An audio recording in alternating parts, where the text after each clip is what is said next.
সবাইকে অনেক অনেক শুভেচ্ছা। আমি ডাক্তার ডিসি রায়। আমি ডায়াবেটিস আক্রান্ত ব্যক্তিদের চিকিৎসা সেবায় নিয়োজিত আছি।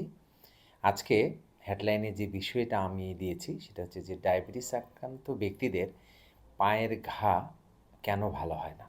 এই বিষয়টা নিয়ে আমি ডায়াবেটিস আক্রান্ত ব্যক্তিদের এবং তাদের পরিবারের সদস্যদের সচেতন করবার লক্ষ্যে ছোট্ট একটা কনটেন্ট তৈরি করবার চেষ্টা করছি। আশা করি আপনাদের ভালো লাগবে। আসলে ডায়াবেটিস আক্রান্ত ব্যক্তিদের পায়ের যে ঘাটা, এটার শুরুর ইতিহাসটা যদি আমরা একটু চিন্তা করি, তাহলে শুরুতেই আমরা যেই পয়েন্টটা আমাদের মাথায় আসে সেটা হচ্ছে যে এই ডায়াবেটিস আক্রান্ত রোগীদের পায়ের ঘা হয় সাধারণত আমরা যারা গ্রাম অঞ্চলে বেশি থাকি, অর্থাৎ আমরা যারা খালি পায়ে মাঠে ঘাটে কাজ করি তাদের। ১ নম্বর। ২ নম্বর হচ্ছে দীর্ঘদিন ধরে, যেটা মূল কারণ, দীর্ঘদিন ধরে যদি ডায়াবেটিস কন্ট্রোলে না থাকে, ডায়াবেটিস কন্ট্রোলে না থাকার কারণে আমাদের পায়ে যে স্নায়ুর যে সাপ্লাইটা আছে, এই নার্ভ সাপ্লাইটা নষ্ট হয়ে যায়।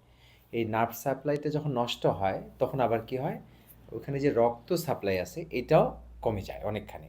তো যখন নার্ভ সাপ্লাই এবং রক্ত সাপ্লাই দুটোই কমে যায়, আবার বয়সজনিত কারণে, আনকন্ট্রোল ডায়াবেটিস থাকাজনিত কারণে যে পায়ের ভিতরে যে সাপ্লাই দেয় রক্তনালীগুলি, এগুলি আবার চিকন হয়ে যায়।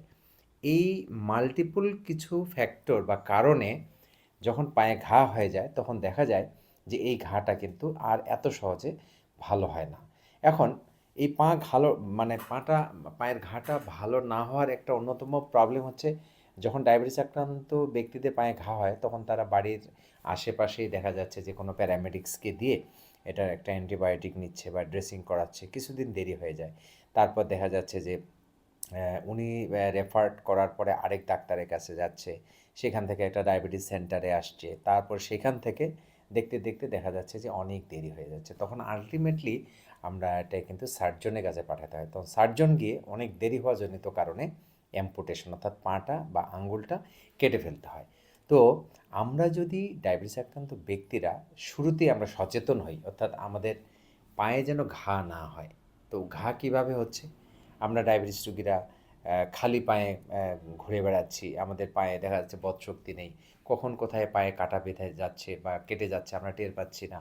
তারপরে হচ্ছে আমাদের পায়ের ২ আঙ্গুলের ফাঁকে যে ফাঙ্গাল ইনফেকশন, যেটাকে আমরা গ্রাম বাংলায় পাকই বলি, এই পাকইগুলি হচ্ছে আমরা কোনো দেখভাল করছি না বা কোনো গুরুত্ব দিচ্ছি না। তখন কিন্তু এই পায়ে ঘায়ের যে সূত্রপাতটা সেটা শুরু হয়ে যাচ্ছে। তারপর ধীরে, ধীরে আল্টিমেটলি কিন্তু পা, আমি যেটা বললাম, কেটে ফেলতে হচ্ছে।